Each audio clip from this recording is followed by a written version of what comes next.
Oh my god. We live in a timeline where this is real. This puts a smile on my face.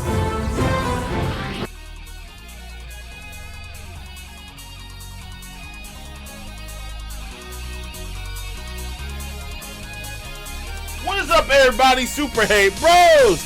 I got a good one for you today. We are reviewing Super Robot Wars Y, and this has been a long time coming. I don't even know where to start. Should you buy the game? Should you buy the game? Yes! Yes! As always, I'm going to be telling you my thoughts and opinions. I am just loving this so far. I am playing the Nintendo Switch 2 version of this because your boy had to get I had to get the Switch 2 edition. They got me. They got me. Hey, shit, I spent that money, bro. They got me, and rent still due. So we had to come back and make a video, y'all. And while we do this deep dive and get into the game, let's get into it. So right away, the game makes it clear that this isn't just another recycled Super Robot Wars entry. We got updated battle animation, quality of life tweaks, assist link system, and which we're gonna explain and get into it a bit. Overall, the interface feels a little bit snappier. I really feel like the menus are smoother. There's a real sense that Bandai Namco has been paying attention to fan feedback recently from the last two games. So if you've never played a Super Robot Wars game, besides the crazy, insane, strategic giant robot battles that we all have come to know and love, the game is also a visual novel storytelling. And man, I'm not gonna lie, this one blew me away. One thing I really appreciate is how consistent the character sprites and artwork is for this story. Like in past entries, you'd sometimes see a mix of different art styles. So you'd have Koji, who is from like animes from like the 1950s, drawn in that art style or just pulled from a PNG. And then you'd have more modern ones like Hero from Gundam. That's like his sprite work is redid. And it just always brought me out of it. It clashed, but it's a little bit jarring. But here, everyone is in the same cohesive visual art style, and it really sells the idea that all these different pilots from different universes are actually sharing the same stage. I love it. I can't tell you how much I loved seeing the story get told in the beginning, like the first hours of it. So that one it blew me away. 10 out of 10. Keep it all cohesive. I love it. But this is when we get to the mechs though. This is where I'm a little bit conflicted because some units are rendered in gorgeous 2D sprite animation. They have a kind of fluid detail that Super Robot Wars is known for. And then some of the other ones though are done in 3D. And honestly, the mix doesn't always work. It's not that the 3D models themselves look bad. They're very clean and very sharp. But when they're standing next to a 2D unit or you're doing an attack on a 2D unit, the difference in shading and motion makes it feel really inconsistent. And personally, I think they should have committed to either having it 2.5D or that 2D art style, or save the 3D for the certain big cinematic final attacks and where the cutscenes would really shine. It just brings me out of it that you're mainly going to be playing the protagonist's mech.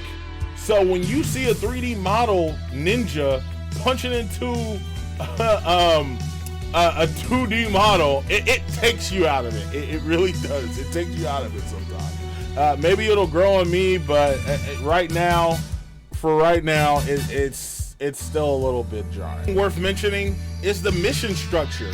So instead of a completely linear stage progression, the game actually shows like branching routes. Not so much that it significantly changes the story, or you go down one route or you go down the other. You basically get to choose what missions you want to tackle next. So your choices do affect the story flow in minor things, because maybe you'll have access to certain units first, or then maybe you'll have some units that aren't there, so you lose less firing power on one of the tougher missions. So I think this adds a bit of replay value, and it makes it feel like the pacing is more personalized to my playstyle. So did I want to get the Getter Robo team first, or did I want to go to Godzilla, for example? So either or, I went back and replayed both of them. So there's not major story changes in there, but it's just enough to be like, oh, there's some replay value here, so you get to do different things on a secondary path. There is like free time paths. So if you want to get some extra points to spend in the store, or you want to get some extra skill acquisitions and stuff, it's always worth to get some of more of the hidden lore. But it's not like it's on a time base like it's Persona or anything. So it doesn't feel, so far, I haven't seen anything where it's like it punishes me for not just going to the main story and skipping the hidden lore. But I'm one of those guys. I just love getting all the little lore bits and eating all that. So I'm not gonna lie, I just did them. So it didn't feel like it was out of place in the story, and it also like tied a few things together. So the protagonist for this time around, is broken up into a male and a woman. Of course, they always do. But you can either play as Cross, or you can play as Forte. Of course, I like playing as the cool, edgy anime guy. So I naturally pick Cross. He don't play around, bro. I really mess with it. So like he is scanning the place. You're hired as a bodyguard. You're protecting the girls. It's kind of weird because I'm not gonna lie, you have to turn your brain off a little bit for this story, for the suspension of disbelief, because slight spoilers, your main battleship is a whole city. So at that point, you kind of have to turn your brain off that you're picking up a whole city and just moving at a teenage girl's whims, and it's your job to protect her as her bodyguard. One of the things that I guess you could say brings it around to make it like more cohesive, like why would all these citizens just easily agree to live here and stay in a dome where there's going to be fights and stuff? When you look out to the outside world, it's a shit show. So you're telling me I get free rent, I can still study and become a doctor or something, and I get free unlimited energy? I guess sign me up. It's still, you kind of have to turn your brain off to believe it. But once you do that, I'm not saying this is going to win any Oscars or Game of the Years or anything, but once you turn off your brain and just go along for the ride, I feel like you'll have a way better time. So far, to me, story isn't anything too special. It's just about protecting everybody. We'll get to like the end of the world crisis soon, but so far for me, the story's about a 6. 6 when I turn my brain off. 4 when I try to pick everything.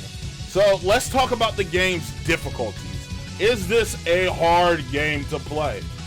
So far for me, I have been getting a little bit of challenge, mainly because I'm playing on hard mode. It's no more just collecting SR points like in the last games, even though it's always fun to do the challenges and try to complete them the best as you can.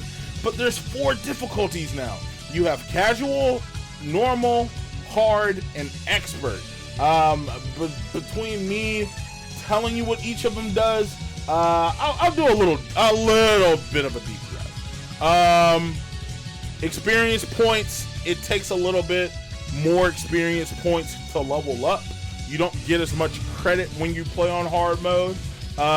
They adjust the HP and the armor, mobility, aiming values for the other enemy mechs. so it is harder to hit. And then like raising your pilot's morale, the morale system that we're about to get into soon, is a lot harder to fill up the bar. And you most of the time you got to clear the mission within like 5 turns, and you'll receive bonus credits for doing it. Now expert mode, you don't get any money for that. Yeah, this is truly a challenge mode for those that want to play a harder game. It like the enemy pilot's ability values are added in, so they have some different techniques. So they just like how you'll have potential, the enemy might have potential. They'll I mean, it was like that in the older games, but the values are a lot higher. You get half SP, sometimes 25% SP when you first sortie. Like, this is really just a masochist mode, I'm being honest. But so far, like, if you want a good challenge, I recommend playing the game on hard mode the first go round. But for that second playthrough, if you want to try out expert, you'll get a much rougher experience. So, but I think more people will enjoy that, because this is what I said about them taking the feedback, is that they're listening in the sense that there's more difficulty. You don't have to just keep doing secret missions just to raise the difficulty. It's hard right off the back. Pause. Now, lastly, I'm going to talk about the assist link system. So the game, of course, does work on morale. Every time you defeat an enemy, it does fill up the gauge. And what that allows you to do is, some of the people so far, like maids, or they have DLC ones, assist links characters, they can give you beneficial stats. So some can increase your accuracy, some can make it so you use less energy, others will give you more money or more will, or raise your morale when you're fighting. Overall, it's just a nice little quality of life system.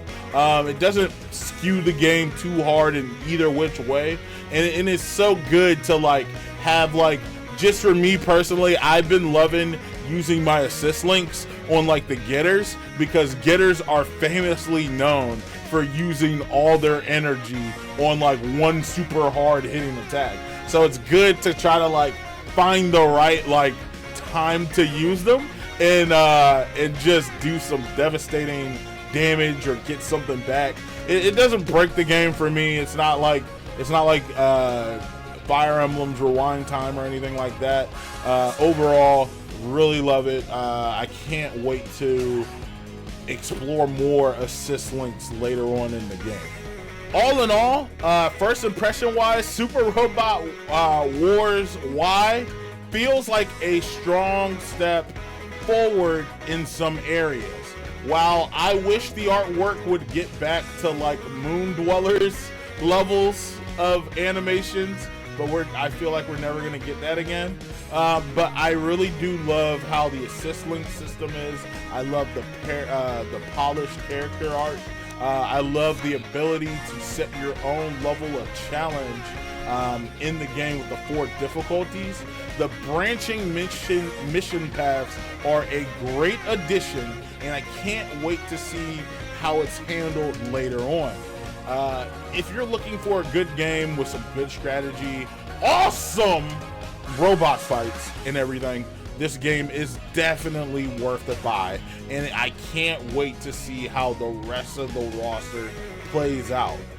So that's just my thoughts on the game. Let me know what y'all think down below. If you made it to the end of the video, thank you so much. Like I said, I moved into the new studio, so more consistency is going to be coming.